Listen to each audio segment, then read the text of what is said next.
Moments after that guilty verdict was read this morning, Robert Limon's family and friends spoke to media outside the courthouse here right behind me. And while most of the trial's focus was on Sabrina Limon and her former lover and confessed killer Jonathan Hearn, many people here today wanted to know more about Robert. He was a very loving father. He was a very loving brother. He was the best guy ever. He would help anybody. And he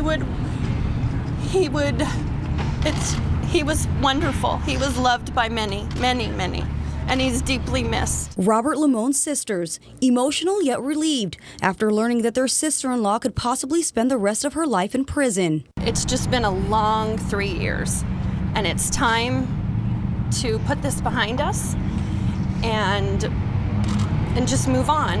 It'll never bring my brother back, but it'll bring justice. They thank the jury for coming down with a guilty verdict and praise the Kern County Sheriff's Department and the DA's office, specifically Prosecutor Eric Smith and Detective Robert Meyer, for their hard work and commitment to solving their brother's murder. They've worked on this so hard for 3 years and they've never given up, and we are so grateful for what they've done for our family.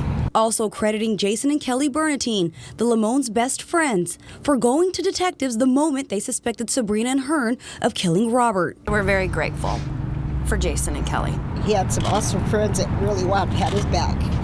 Because if it wasn't for his friends, we probably wouldn't be here. We wouldn't be here. But the sisters admitted that it was extremely difficult to listen to testimony from their brother's killers. It was all very difficult to listen to.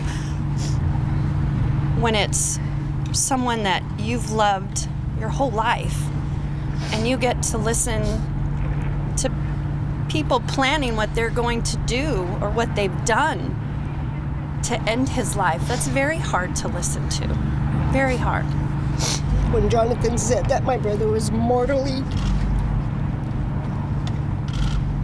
wounded, it just broke our heart.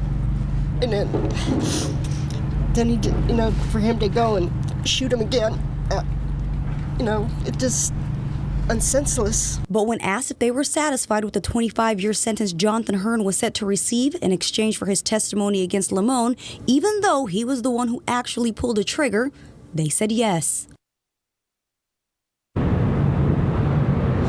The sisters also said that never in a million years did they think that Sabrina Limon was capable of murder, nor did they know that she was cheating on their brother. Something that we also learned today, Robert's sister telling me that their mother died in June of last year of a broken heart after losing her son. His father was in the hospital at the time of Robert's murder. He died just a week later, never knowing that his son had been killed. That's the very latest here at the courthouse. Mike, Jackie, I'm going to send it back to you.